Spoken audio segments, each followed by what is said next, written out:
본 내용은 투자 판단을 위한 참고용이며 모든 투자의 최종 책임은 투자자 본인에게 있음을 알려드립니다. 특정 종목의 매수나 매도를 추천하는 것이 아닙니다. 2026년 만약에 포트폴리오에 딱 하나의 바이오 주식만 담아야 한다면 뭘 선택해야 할까요? 어려운 질문이네요. 암을 정복할 암살자 기술일까요? 아니면 비만을 정복할 만능 열쇠일까요? 오늘 저희가 살펴볼 자료들을 보면요. 지금 바이오 시장에서 바로 이 두 거인이 미래를 건 엄청난 격돌을 준비하고 있다는 걸 알 수 있습니다. 딥다이브에 오신 걸 환영합니다. 네, 지난 방송 댓글에 바이오 섹터의 미래를 좀 더 깊게 파헤쳐달라는 요청이 정말 많았는데요. 오늘 그 질문에 대한 답을 한번 같이 찾아보려고 합니다. 네, 오늘 다룰 주제가 바로 차세대 항암 기술인 ADC, 그리고 비만 치료의 패러다임을 바꾸고 있는 GLP-1이죠. 맞습니다. 이 두 가지입니다. 오늘 이 두 기술의 본질부터 시장 전망 그리고 가장 현실적인 투자 전략까지 아주 꼼꼼하게 짚어보겠습니다. 들으시면서 궁금한 점은 언제든 댓글로 남겨주시고요.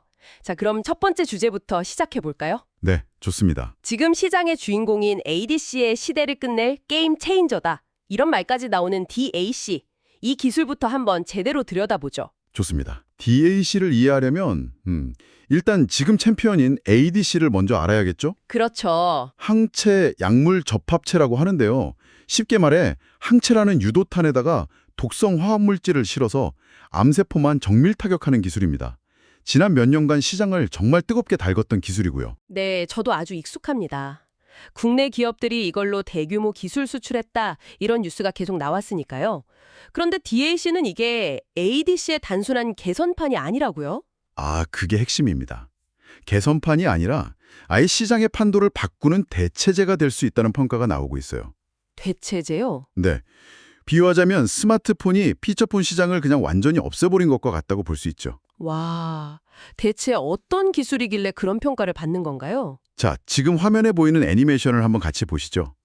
ADC가 암세포의 독소를 주입해서 공격하는 방식이라면 DAC는 접근법 자체가 다릅니다. 어떻게 다른가요? 암세포 생존에 꼭 필요한 핵심 단백질 있잖아요. 그걸 그냥 분해해서 없애버리는 기술입니다.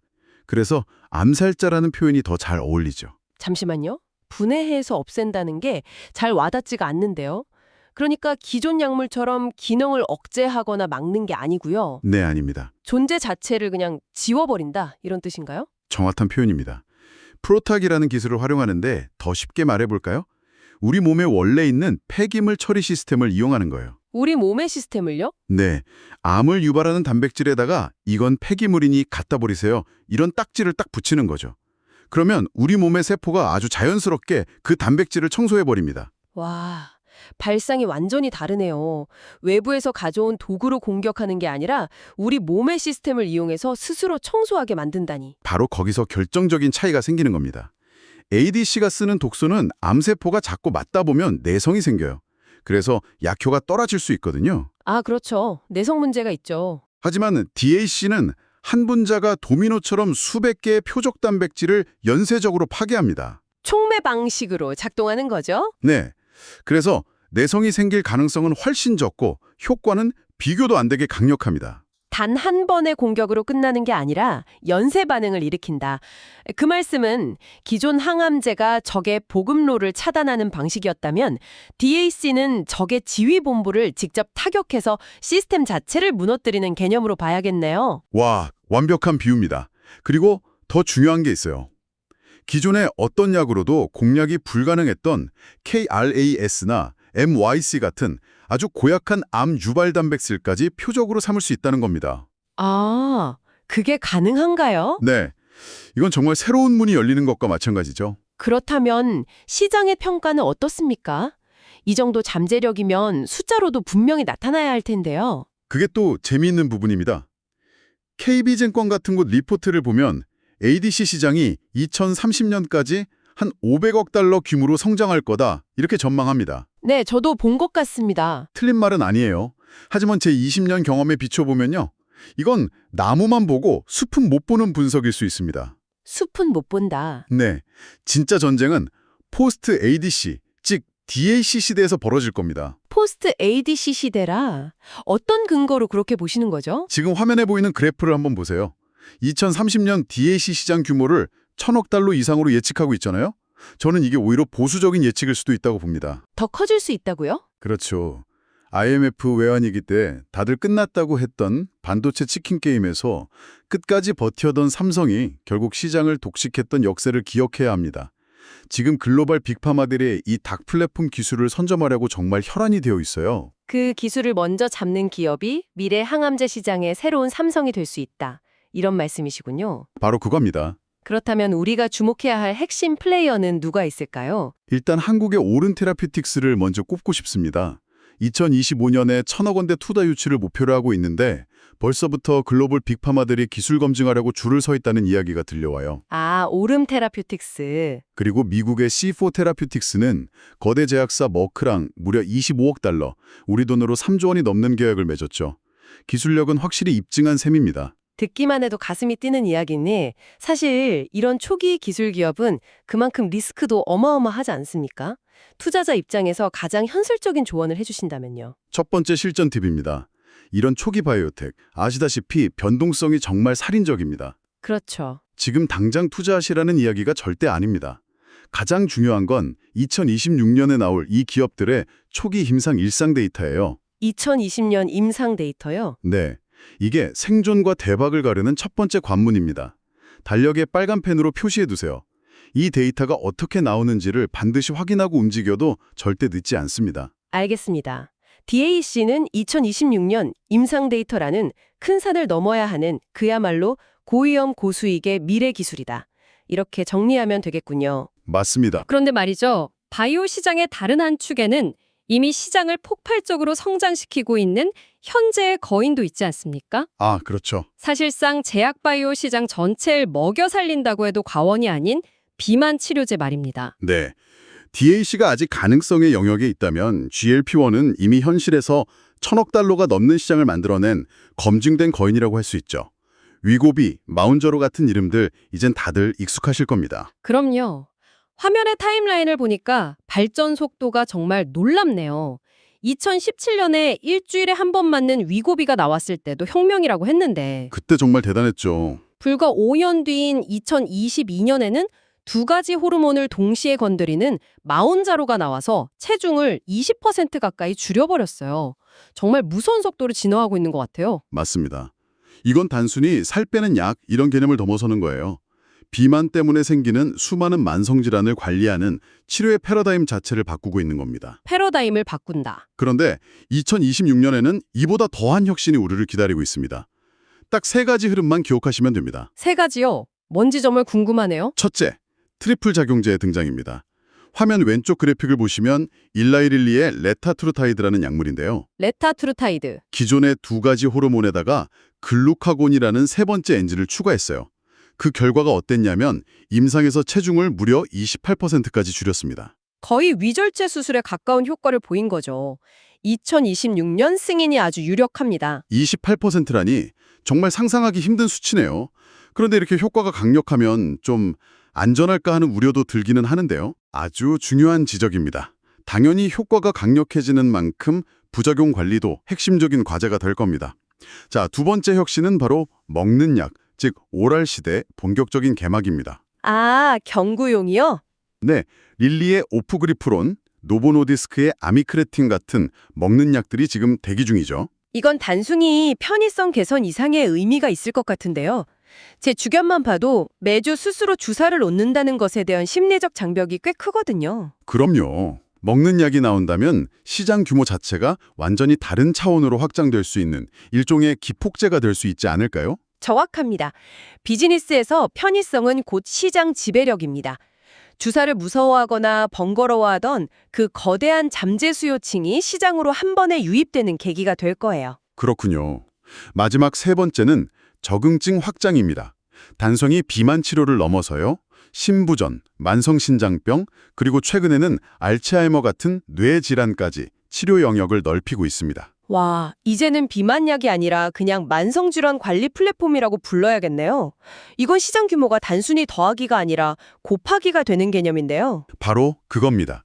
블룸버그가 GLP-1 시장이 2030년에 1,500억 달러에 이르를 거라고 봤는데 지금 보면 충분히 가능해 보이죠. 네. 결국 이 시장의 싸움은 지금 화면의 주가 차트가 보여주듯이 릴리와 노보, 이 두 공룡의 전쟁으로 압축되고 있습니다. 양강 구독은요? 네, 누가 더 효과 좋고 더 편하고 더 넓은 영역에 쓸 수 있는 약을 먼저 내놓느냐의 싸움이죠. 하지만 여기서 두 번째 실전 팁을 드리겠습니다. 뭔가요? 우리가 주목할 건 이 두 회사뿐만이 아닙니다. 이 거인들의 전쟁 속에서 숨겨진 기회를 찾을 수 있다는 말씀이시군요. 그렇습니다. 바로 이들에게 핵심 기술을 공급하는 소부장 기업들입니다. 소부장이요? 네, 특히 LAT라고 롱 액팅 테크놀로지, 약효 지속 시간을 늘려주는 기술을 가진 기업들을 눈여겨봐야 합니다. 약효를 늘려주는 기술이요? 네, 주사를 한 번 맞으면 효과가 1개월, 길게는 3개월까지 가게 만드는 플랫폼 기술이죠. 국내의 미림굽이나 사파 같은 기술을 가진 기업들이 대표적인데요. 이런 곳들이 빅파마들의 M&A 타겟이 될 가능성이 아주 높습니다. 그 LAT 기술. 아무리 좋은 약도 자주 맞아야 한다면 한계가 있을 테니까요. 이건 정말 핵심적인 부품 역할을 하겠네요. 그렇죠. 대기업들의 전쟁 속에서 곡괭이와 청바지를 파는 기업을 찾아라. 아주 익숙한 성공 공식이네요. 맞습니다. 자, 그럼 이제 가장 흥미로운 질문을 한번 던져보겠습니다. 오늘 우리가 살펴본 이 두 버인, DAC와 GLP-1이 정말 만약에 만난다면 어떤 일이 벌어질까요? 하하, 아주 흥미로운 상상이죠. 그런데 이게 단순한 상상이 아니라 실제로 많은 기업들이 그리는 미래입니다. 정말요? 네, 화면의 개념들을 보시면 GLP-1 약물로 평소에 비만과 대사질환을 관리해요.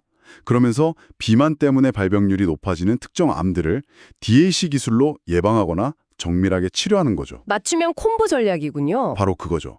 질병의 관리와 치료를 동시에 하는 토탈 헬스케어 솔루션이 탄생하는 겁니다.